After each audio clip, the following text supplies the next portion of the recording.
सुप्रभात बच्चों, आप लोग कैसे हैं? स्वस्थ होंगे, घर पर होंगे। तो आइए अब हम लोग पढ़ाई लिखाई शुरू करते हैं।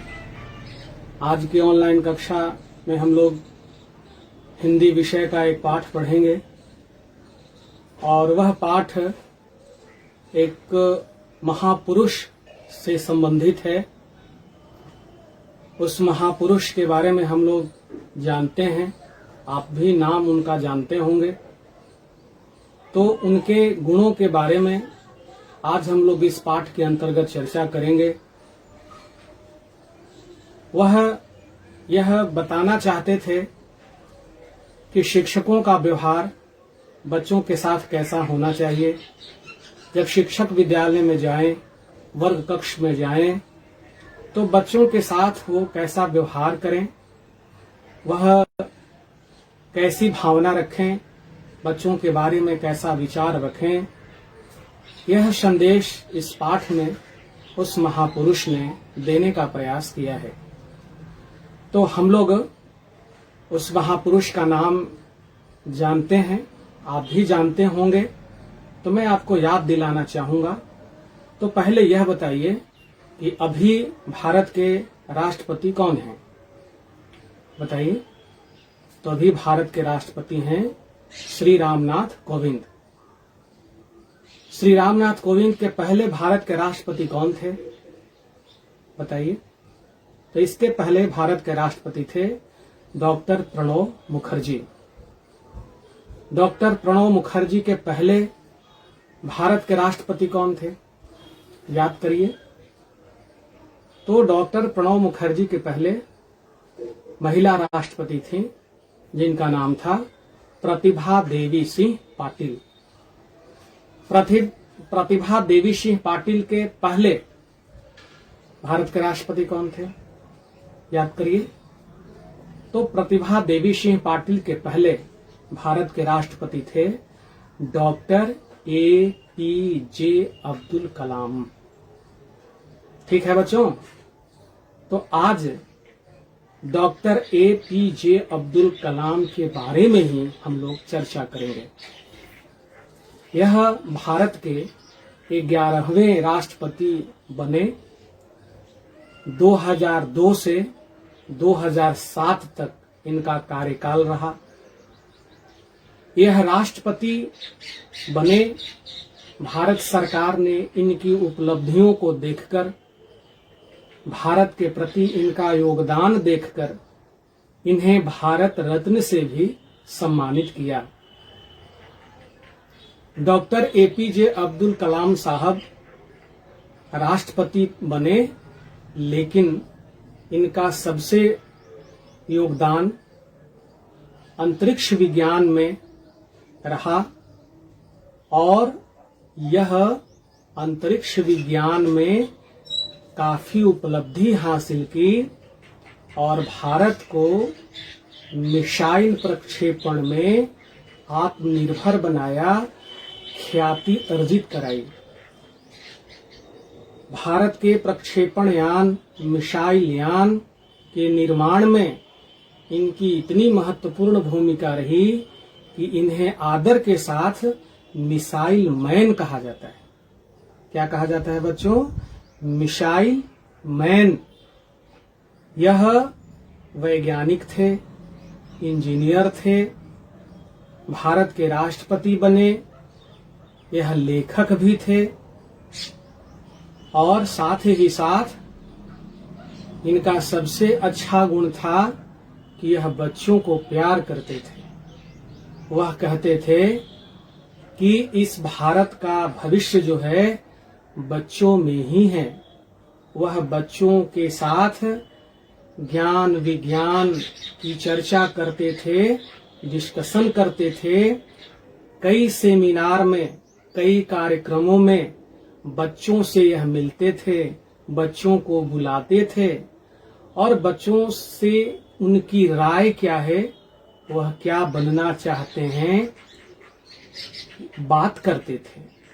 वह बच्चों में विज्ञान के प्रति रुचि पैदा करने के लिए विज्ञान से जुड़ी चीजों पर चर्चा करते थे। वह बच्चों को कहते थे कि आप हमेशा आत्मविश्वास से भरे रहिए, आप सपने देखिए, आप कल्पना कीजिए, आप योजना बनाइए, आप अपना लक्ष्य निर्धारित कीजिए। जब तक आप लक्ष्य निर्धारित नहीं करेंगे तब तक आपका काम एक दिशा में नहीं होगा।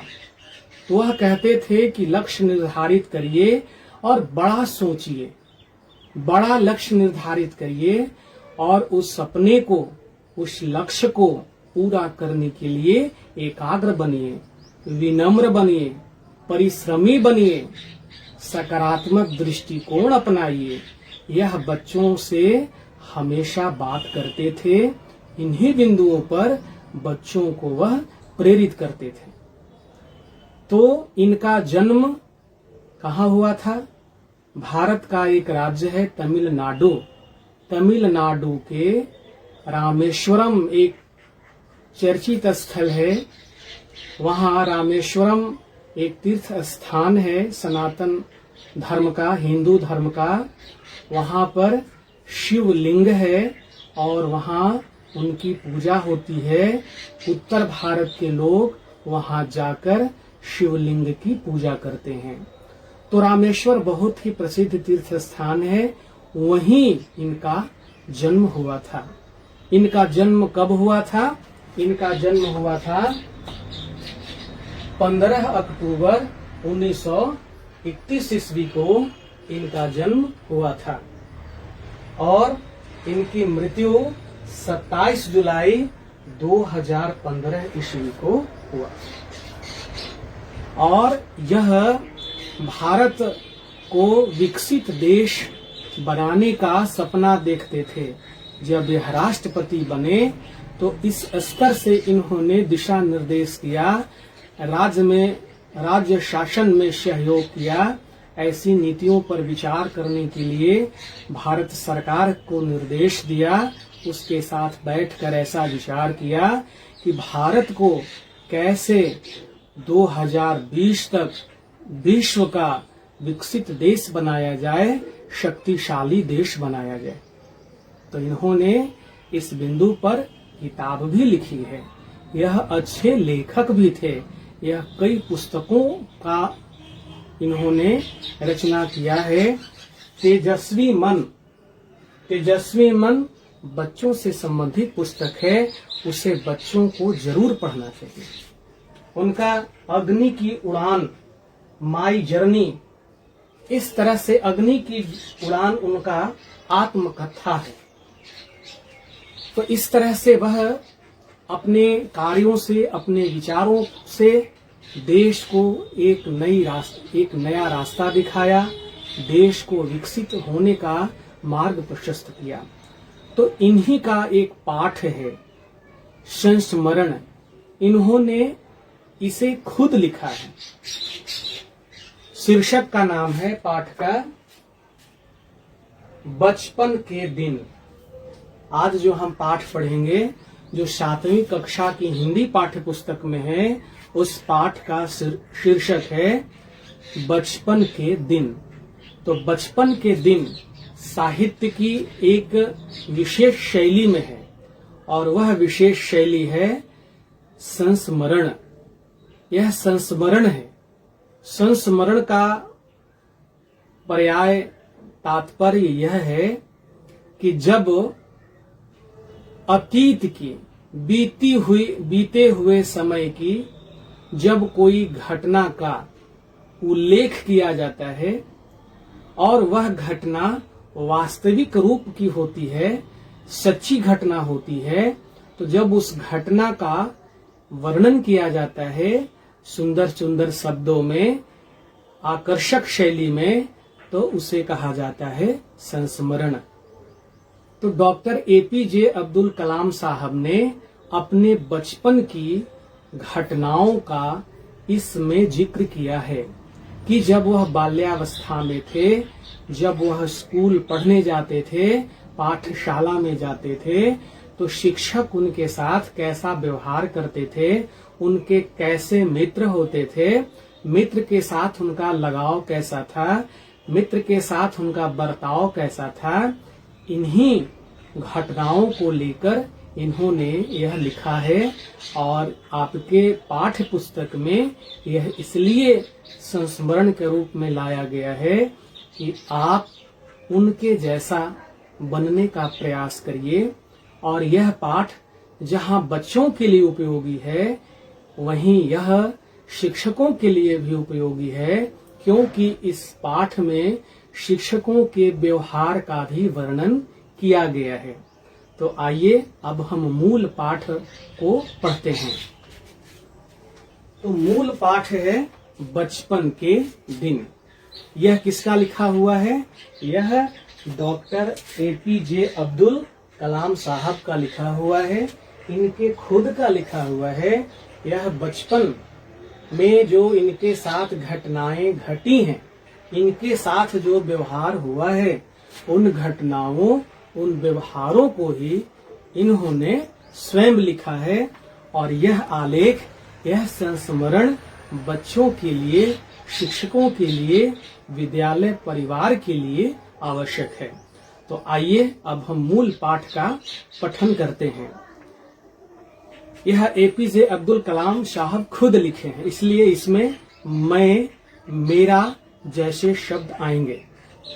मेरा जन्म, मेरा जन्म का मतलब APJ अब्दुल कलाम साहब का जन्म, चूंकि यह उन्होंने खुद लिखा है।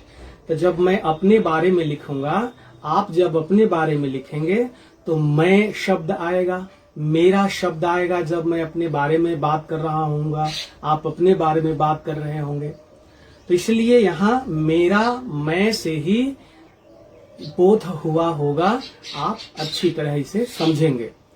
मेरा जन्म तमिलनाडु के रामेश्वरम कस्बे में एक मध्यम वर्गीय तमिल परिवार में हुआ था। डॉक्टर APJ अब्दुल कलाम का जन्म तमिलनाडु के रामेश्वरम नामक कस्बे में एक तमिल परिवार में हुआ था। वह परिवार मध्यम वर्गीय था। मध्यम वर्गीय का मतलब होता है बच्चों कि न वह तो ज्यादा अमीर है और न ज्यादा गरीब है, बल्कि वह अपना रहन सहन साधारण तरीके से करता है। उसकी आय, उसकी आमदनी अपने बच्चों के पालन पोषण, खान पान के लायक ही रहता है, बहुत ज्यादा आमदनी नहीं रहती है। ऐसे परिवार को मध्यम वर्गीय परिवार कहा जाता है। तो डॉक्टर APJ अब्दुल कलाम का जन्म तमिल मध्यम वर्गीय परिवार में रामेश्वरम नामक स्थान में, जो तमिलनाडु राज्य में है, वहां जन्मा। मेरे पिता जैनुल आबदीन, इनके पिता का नाम क्या था? जैनुल आबदीन की कोई बहुत अच्छी औपचारिक शिक्षा नहीं हुई थी। इनके पिताजी कोई औपचारिक शिक्षा प्राप्त, औपचारिक शिक्षा का मतलब स्कूली शिक्षा, डिग्री वाली शिक्षा, जिसे पढ़ने के बाद डिग्री मिलता है, सर्टिफिकेट मिलता है, वैसी शिक्षा इनके पिताजी जैनुल आबदीन प्राप्त नहीं किए थे। लेकिन उनमें उदारता की सच्ची भावना थी। वह उदार थे, वह दयालु थे, वह करुण थे, वह सहिष्णु थे, लेकिन वह बुद्धिमान भी थे। उनमें उदारता की सच्ची भावना थी। मेरी माँ यानी कि अब्दुल कलाम साहब की माता का नाम क्या था? आशी अम्मा। आशी अम्मा अपने पति की आदर्श जीवन संगिनी थी। हम लोग अपने पुश्तैनी घर में रहते थे। रामेश्वरम की मस्जिद वाली गली में बना यह घर पक्का और बड़ा था। बचपन में मेरे 3 पक्के मित्र थे। अब्दुल कलाम साहब के 3 मित्र थे जो पक्के थे, सच्चे दोस्त थे। आपके भी सच्चे दोस्त होंगे, आपके भी पक्के मित्र होंगे।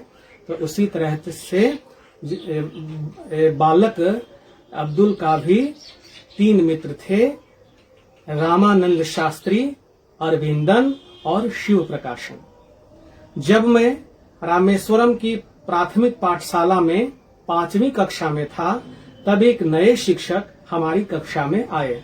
जब बालक कलाम 5वीं कक्षा में थे तो उनके विद्यालय में एक नए शिक्षक की पोस्टिंग हुई। एक नया शिक्षक बहाल होकर आए। अब्दुल कलाम साहब टोपी पहना करते थे, जो मेरे मुसलमान होने का प्रतीक था। अब्दुल कलाम साहब मुसलमान थे, इस्लाम धर्म के थे, तो ये टोपी लगाते थे। तो टोपी लगा करके अपने कक्षा में आते थे। कक्षा में मैं हमेशा आगे की पंक्ति में जनेऊ पहने रामानंद के साथ बैठा करता था। इनका जो मित्र था रामानंद, जो ब्राह्मण था, जनेऊ धारण करता था, यानी कि ब्राह्मण था, वह ब्राह्मण बालक के साथ, ब्राह्मण मित्र के साथ अगली पंक्ति में बैठते थे। नए शिक्षक जो आए थे उनको बड़ा अजीब लगा कि एक हिंदू लड़के के साथ मुसलमान लड़का बैठ रहा है। तो नए शिक्षक को एक हिंदू लड़के का मुसलमान लड़के के साथ बैठना अच्छा नहीं लगा। जो नए शिक्षक आए थे रूढ़िवादी सोच के थे, वह सोचे कि अरे ये मुस्लिम का बालक है और रमाशंकर हिंदू है, तो हिंदू का बालक के साथ मुसलमान का बालक बैठा हुआ है, यह उन्हें अच्छा नहीं लगा। तो उन्होंने मुझे पीछे वाली बेंच पर चले जाने को कहा। तब वो नए शिक्षक आए, वो कलाम साहब को कहे कि आप जाओ पीछे बैठो। रामानंद भी मुझे पीछे की पंक्ति में बैठते जाते देखकर काफी उदास नजर आ रहा था। रमाशंकर जो इनका हिंदू बालक था, वो जो मित्र था, वह बहुत खराब उसे भी लगा। पाठशाला की जब छुट्टी हुई तो वे घर गए और सारी घटना अपने घर वालों को बताई। अब्दुल कलाम ने भी अपने घर में बताया और रमानंद शास्त्री ने भी अपने घर में जाकर बताया। यह सुनकर रामानंद के पिता लक्ष्मण शास्त्री, रामानंद कौन? बालक अब्दुल कलाम का मित्र। तो इनके पिताजी का नाम क्या था? लक्ष्मण शास्त्री, जो रामेश्वरम मंदिर के मुख्य पुजारी थे। रामेश्वरम मंदिर जो है उसके मुख्य पुजारी थे, ने उन शिक्षक महोदय को बुलाया। रमाशंकर शास्त्री के पिताजी जो खुद पुजारी थे, वह नए शिक्षक को बुलवाए और कहा कि उन्हें निर्दोष बच्चों के दिमाग में इस प्रकार की सामाजिक असमानता एवं सांप्रदायिकता का विष नहीं घोलना चाहिए। सचेत किया मास्टर साहब को कि सुनिए, आप जो कल व्यवहार किए कि एक मुस्लिम बालक को पीछे बैठा दिए और हिंदू बालक को आगे बैठाए और साथ में रहना आपको खटका, ये आपकी सोच गलत है। आप जो ये सोच रखे हैं दुर्भावना का है, सामाजिक असमानता का है, सांप्रदायिकता का है। आप ये विचारों को त्याग दीजिए। बच्चों को शुरू से ही आप हिंदू मुस्लिम जैसी भावना को आप विकसित कर रहे हैं, आप नफरत की भावना उनमें भर रहे हैं। ऐसा विचार आप लाए कैसे? आपका ऐसा व्यवहार बालकों के हित में नहीं है, सही नहीं है। जब शिक्षक को समझाया गया तो शिक्षक महोदय ने न केवल अपने व्यवहार पर दुख व्यक्त किया, बल्कि लक्ष्मण शास्त्री के कड़े रुख एवं धर्मनिरपेक्षता में उनके विश्वास से उनमें अंततः बदलाव आ गया। लक्ष्मण शास्त्री हिंदू होने के बाद भी वह अच्छी सोच के थे, संतुलित सोच के थे, वो धर्मनिरपेक्ष विचार के थे। जब नए शिक्षक को उन्होंने समझाया तो नए शिक्षक को एहसास हुआ, अपनी गलती पर उन्हें दुख हुआ और अपने आप में वो बदलाव किए और वो समझे कि धर्मनिरपेक्षता भारत के लिए, भारतीय समाज के लिए बहुत जरूरी है। हिंदू, मुस्लिम, सिख, ईसाई जैसे वर्गों में हम पाठशाला में बच्चों को बांटकर अलग अलग व्यवहार नहीं करें, बल्कि सारे बच्चे वो किसी भी धर्म से आते हों, किसी भी जाति से आते हों, सब भारतीय हैं, सभी इस देश के संतान हैं, उनके साथ समानता का व्यवहार होना चाहिए। ऐसी समझ उस नए शिक्षक में आ गई। प्राथमिक पाठशाला में मेरे विज्ञान शिक्षक शिव सुब्रमण्यम अय्यर कट्टर ब्राह्मण थे। बताते हैं कि उनके एक शिक्षक थे, विज्ञान के शिक्षक थे, उनका नाम था शिव सुब्रमण्यम अय्यर। वो कट्टर ब्राह्मण थे, लेकिन वे कुछ रूढ़िवाद के खिलाफ हो चले थे। लेकिन ब्राह्मण होने के बाद भी उन शिक्षक में रूढ़िवादिता का विचार घटने लगा और रूढ़िवादी विचारों को त्यागने लगे थे और धर्म निरपेक्षता का आदर करने लगे थे। वे मेरे साथ काफी समय बिताते थे। ब्राह्मण थे उनके शिक्षक, लेकिन अब्दुल कलाम के साथ में ज्यादा समय बिताते थे और कहा करते थे कि कलाम, मैं तुम्हें ऐसा बनाना चाहता हूं कि तुम बड़े शहरी लोगों के बीच एक उच्च शिक्षक व्यक्ति के रूप में पहचाने जाओ। एक ब्राह्मण शिक्षक में ऐसी भावना थी, ऐसी हृदयता थी कि वह बालक कलाम जो मुस्लिम परिवार से थे, इनके साथ भी वह अच्छा व्यवहार करते थे, इनके प्रति शुभकामना व्यक्त करते थे, इन्हें खूब पढ़ाते थे। उनकी इच्छा थी कि कलाम, तुम पढ़ लिख कर ऐसा बनो कि एक उच्च शिक्षित व्यक्ति के रूप में जाने जाओ। तो ऐसी भावना शिक्षकों में होनी चाहिए, चाहे वो हिंदू का बच्चा हो, चाहे मुस्लिम का बच्चा हो, चाहे वह किसी जाति का बच्चा हो। उसके विकास के लिए उसे अच्छी शिक्षा देना ही उसका धर्म है। सभी बच्चों को समानता पूर्वक समान रूप से अच्छी शिक्षा देनी चाहिए। शिक्षा देने में, पढ़ाने लिखाने में बच्चों के साथ धर्म के आधार पर, जाति के आधार पर भेदभाव किसी शिक्षक को नहीं करना चाहिए। यह पाठ, यह बात का संदेश देता है, शिक्षकों को मोटिवेट करता है, प्रेरित करता है, अपने सोच को उदार, सहिष्णु और धर्म निरपेक्ष बनाने का संदेश देता है यह पाठ। एक दिन की बात है, जो इनके विज्ञान के शिक्षक थे, उन्होंने अपने घर पर इन्हें बुलाया। उनकी पत्नी इस बात से बहुत परेशान थी कि उनकी रसोई में एक मुसलमान को भोजन पर आमंत्रित किया गया है। कट्टर ब्राह्मण थे। शिव सुब्रमण्यम अय्यर जो इनके विज्ञान के शिक्षक थे, इनको बहुत मानते थे। तो इनको कहे कि आओ एक दिन मेरे घर पर आओ खाना खाने। लेकिन घर में जो विज्ञान शिक्षक की पत्नी थी, वो भी कट्टर सोच की थी, वो भी रूढ़िवादी विचार की थी। वो परेशान थी कि मैं ब्राह्मण हूं और एक मुसलमान का बच्चा जो है मेरे घर में आकर खाना खाएगा, ये तो बड़ा अपवित्र की बात हो गई, बड़ा खराब लगा। अब उन्होंने अपने घर में खाना खिलाने के लिए मना कर दिया। विज्ञान के अय्यर शिक्षक महोदय ने कलाम को समझाया कि अच्छा ऐसा करो, आज तो नहीं, तुम एक सप्ताह के बाद अगले सप्ताह में रात में तुम खाना खाने के लिए आना। तब बोले कि कोई बात नहीं है, इसमें परेशान होने की कोई जरूरत नहीं है। एक बार जब तुम व्यवस्था बदल डालने का फैसला लेते हो तो ऐसी समस्याएं सामने आती हैं। विज्ञान के शिक्षक ने कलाम साहब को समझाया कि कोई बात नहीं है, हिचकिचाओ नहीं। जब व्यवस्था बदलती है, जब हम कोई नई बात करते हैं, नई सोच लाते हैं, नई व्यवस्था लाते हैं, तो परेशानी होती है और यह व्यवस्था बहुत जल्दी लोग स्वीकार नहीं करते हैं, धीरे धीरे स्वीकार कर लेते हैं। घबराओ नहीं, धीरे धीरे व्यवस्था बदलेगी और नई व्यवस्था को लोग स्वीकार करेंगे। जो धर्म के आधार पर जो हमारा व्यवहार है, जो हमारी सोच है, वह बदलेगी। विज्ञान के शिक्षक ने अब्दुल कलाम साहब को समझाया। अगले सप्ताह जब मैं उनके घर रात्रि भोज पर गया तो उनकी पत्नी ही मुझे रसोई घर में ले गई और स्वयं अपने हाथों से खाना परोसा। जिस पत्नी ने पहले विरोध किया, वही पत्नी, वही गुरु माता, शिक्षक की पत्नी गुरु माता ने उन्हें अंदर रसोई घर में ले गई और उन्हें अपने हाथों से खाना खिलाया। यानी कि गुरु माता का हृदय बदल गया, परिवर्तित हो गया। पहले जहां उनमें भेदभाव का व्यवहार था, अब वह व्यवहार दूर हो गया और कलाम को एक बालक समझे, अपना बेटा समझे और घर में ले जाकर उन्हें खाना खिलाया।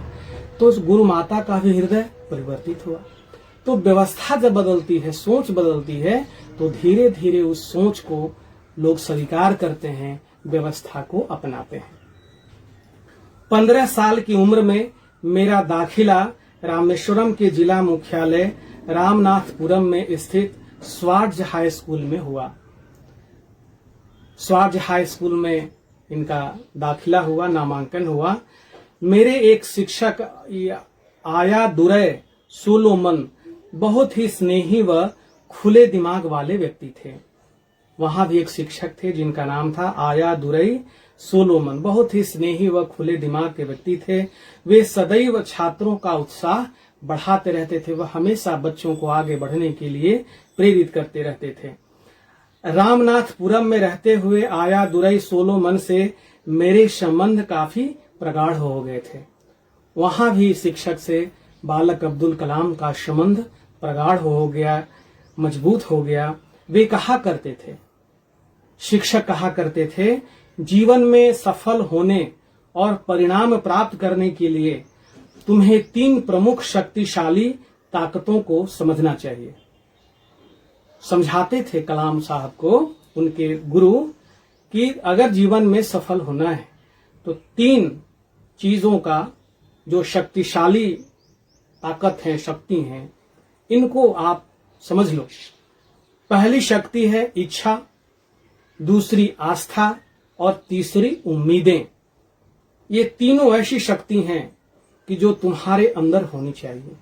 यदि ये तीनों शक्तियां तुम्हारे अंदर हैं तो तुम्हें सफलता प्राप्त करने से कोई रोक नहीं सकता है। कौन कौन है? इच्छा, आस्था और उम्मीद।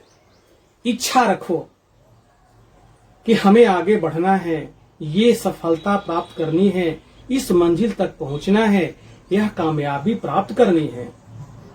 दूसरी आस्था, विश्वास रखो अपने कर्म पर, अपने व्यवहार पर, अपने अध्ययन पर, अपने आप पर आस्था रखो, विश्वास रखो। और तीसरी उम्मीद रखो, आशा रखो। जब कभी असफल भी हो जाओ तो आशा रखो कि नहीं, सफलता जरूर मिलेगी, हमें कामयाबी जरूर मिलेगी। यह आशा, यह उम्मीद ही तुम्हें आगे बढ़ने की प्रेरणा देगी। उन्होंने ही मुझे सिखाया कि मैं जो कुछ भी चाहता हूं, पहले उसके लिए मुझे तीव्र कामना करनी होगी, तीव्र इच्छा करनी होगी। जो आप बनना चाहते हैं, जो प्राप्त करना चाहते हैं, उसके लिए तीव्र इच्छा रखिए, फिर निश्चित रूप से मैं उसे पा सकूंगा। वे सभी छात्रों को उनके भीतर छिपी शक्ति एवं योग्यता का आभास कराते थे। वे कहा करते थे कि निष्ठा एवं विश्वास से तुम अपनी नियति को बदल सकते हो। गुरुजी, उनके शिक्षक बताते थे कि निष्ठा एवं विश्वास से तुम अपनी नियति, तुम अपने भाग्य को भी बदल सकते हो और तुम आगे बढ़ सकते हो। तो एपीजे अब्दुल कलाम साहब ने अपने विद्यालय के कुछ घटनाओं का जिक्र अपने शब्दों में किया है। तो यह पाठ अब बताइए, क्या आपके लिए जरूरी नहीं है? क्या शिक्षकों के लिए जरूरी नहीं है? क्या यह विद्यालय के लिए जरूरी नहीं है? यह विद्यालय के लिए जरूरी है। शिक्षकों का व्यवहार बच्चों के प्रति समता का होनी चाहिए, समानता का होनी चाहिए, समादर का होना चाहिए और बच्चों को किसी भी प्रकार का, किसी भी ढंग का उन पर भेदभाव का आरोप, भेदभाव का व्यवहार नहीं करना चाहिए। शिक्षक को चाहिए कि धर्म के नाम पर, जाति के नाम पर बच्चों के साथ कोई भेदभाव नहीं करे, कोई दो रंगी व्यवहार नहीं करे, अलग अलग व्यवहार नहीं करे, बल्कि सारे बच्चे एक समान हैं। चाहे वह किसी जाति को हो, किसी धर्म को हो, सब एक साथ बैठ सकते हैं, एक साथ पढ़ सकते हैं, एक साथ लिख सकते हैं, एक साथ खा सकते हैं, एक साथ खेल सकते हैं, एक साथ प्रार्थना कर सकते हैं। तो शिक्षकों में ऐसा भावना होनी चाहिए कि वह सभी बच्चों के साथ समानता का व्यवहार करे, भेदभाव का व्यवहार नहीं करे। और बच्चों के लिए यह पाठ जरूरी है, क्योंकि बच्चों के बारे में बताया गया कि बच्चों के अंदर ये 3 चीज होनी चाहिए: इच्छा, आस्था और उम्मीद, निष्ठा, विश्वास। इच्छा रखिए, आप जो बनना चाहते हैं, आप अभी क्लास 8 में हैं, आपको जो बनना है, आप मन में अभी लक्ष्य को धारण कर लीजिए और उसके बनने के लिए, वैसा मंजिल प्राप्त करने के लिए, वैसा कामयाब व्यक्ति बनने के लिए आप अपने अंदर इच्छा पालिए, इच्छा रखिए, तीव्र इच्छा रखिए और वह तीव्र इच्छा रख करके आप उस पर निष्ठा और विश्वास के साथ काम करिए, निष्ठा और विश्वास के साथ परिश्रम करिए, निष्ठा और विश्वास के साथ परिश्रम से पढ़िए, लिखिए, स्मरण करिए, समझिए और आशा रखिए कि हमें वह मंजिल, हमें वह कामयाबी, हमें वह उपलब्धि जरूर हासिल होगी। जब ये 3 चीज अपने आप में रखेंगे, परिश्रम से पढ़ाई लिखाई करेंगे, तो आपको सफल होने से कोई नहीं रोक सकता है। आप जो मन में ठाने हैं, आप जो मंजिल तय किए हैं, उस मंजिल पर आप जरूर पहुंचेंगे, उस कामयाबी को जरूर हासिल करेंगे। तो यह पाठ उपयोगी है ना बच्चों? आपको अच्छा लगा होगा। तो इन पाठों में यही संदेश था और यह संदेश को आपको जरूर समझना चाहिए, शिक्षकों को भी समझना चाहिए।